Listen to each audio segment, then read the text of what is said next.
So finally, nimesema there are few people I want to thank and wengine hawako hapa. You can see now we are at watu wameanza kusikia usingizi. We are at 33, but I would like to thank a few people. Number one ni mama ananiuzia mboga hapo town. Actually ananiuzia samaki. So I remember one time nilimtembelea kununua samaki as usual. So after I purchased, akaniuliza, Zipi, uko sawa kweli? Nikamuuliza, kwa nini mama? Akaniambia, Zipi, you don't look okay. Kama kuna kitu inakusumbua, get help.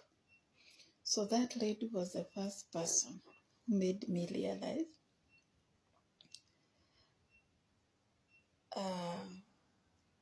I was not myself. Then I would also want to thank another person. So this person is a colleague. He is our deputy. Anaitwa Mr. Sese. So among all the people wenye tumekuwa now that institution, he's the only one who either had courage to ask or noticed. I don't know which is which. But I remember him calling me in his office. Akaniambia, Zipi, are you sure you're okay? And it's like kuna kitu ilikuwa hapa ndani. Juu nakumbuka the moment aliniuliza hiyo swali hata hakumaliza kusema okay. Tears were all over. It's like I really just needed someone to realize that I'm not okay. And I started crying. I broke down in his office. Mpaka kafika mahali akashtuka. It's like alianza kuogopa watu wakipata huyu akilia hapa. Utasema ni nini? And he started telling me, nataka kukupea ruhusa uende nyumbani. Enda nyumbani Zipi, relax. Nitakupigia simu baadaye. And from that time, this guy made sure that he called me. If I don't get to school, he makes sure he calls me. After nimetoka shule, mostly he would call me. And I found it like it was just sent by God, because at that point I needed someone who would not wait nimwambie what I was going through, but who would come and notice. So thank you so much, Mr. Sese. Najua hayuko hapa, but anybody who sees this video na amuone, mwambie I appreciate him so much.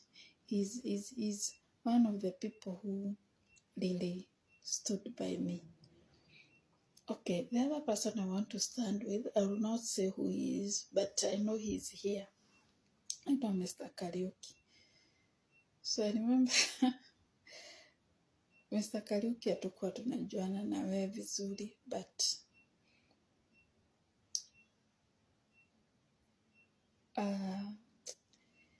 you realized I was not doing well.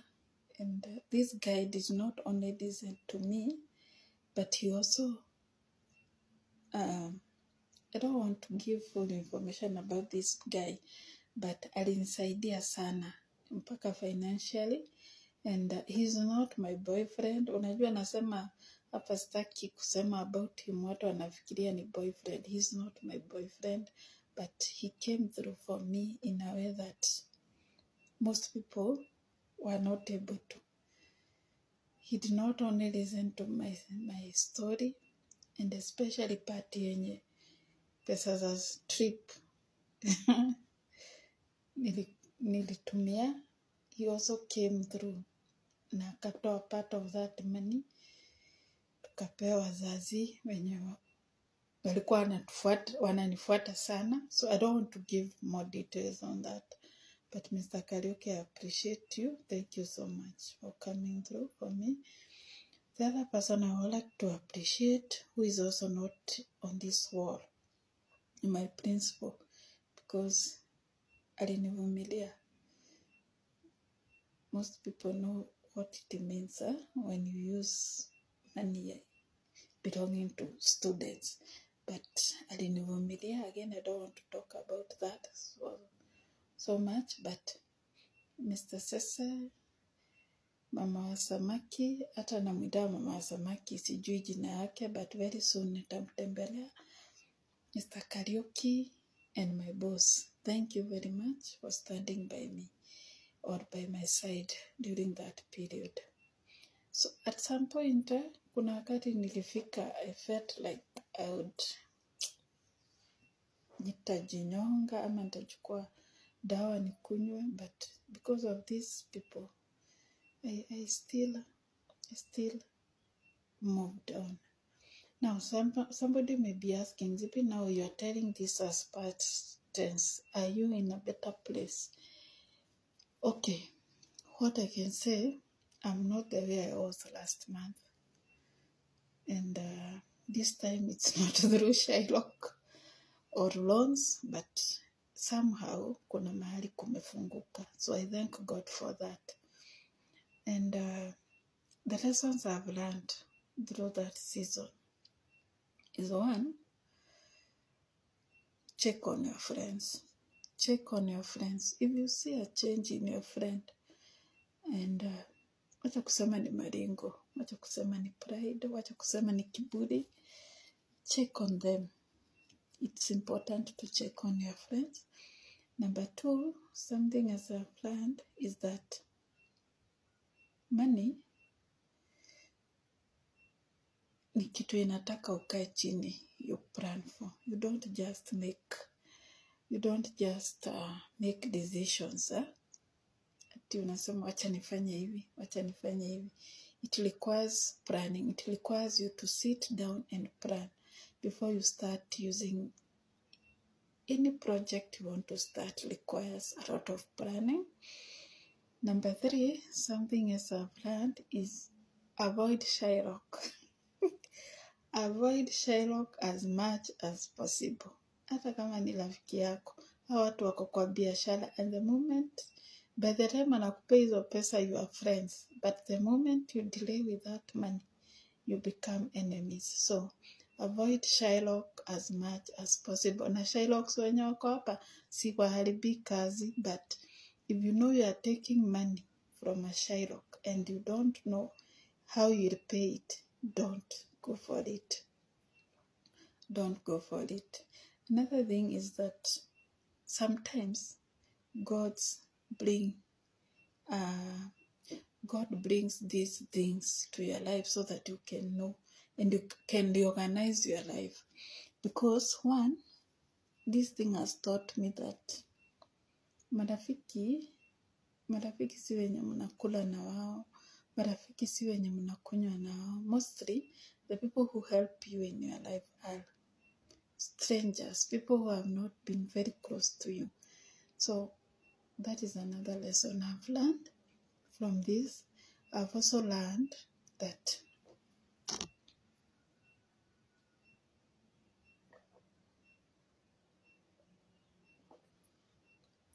ni vizuri kuavoid kushikanisha vitu mingi, and especially when you are a single woman like me. When you are alone, do one thing at a time. I would have sat down, build a house. I've sat down, do one thing at a time. So, if possible, do one thing at a time. Lastly, thank you so much for watching this. Thank you. Continue supporting Zippy Collections. Continue supporting Zippy Value and Value Services. Continue supporting my shoe shop in Njoro and Zippy Lessons. Actually, nimesahau kuwakumbusha Zippy Lessons. Remember, tomorrow we have a guidance and counseling session for high schoolers. Kama hujalipa tunaregister na 150. Thank you so much. Thank you so much. Thank you for watching. Thank you, my followers. Continue following our groups. Thank you. Bye.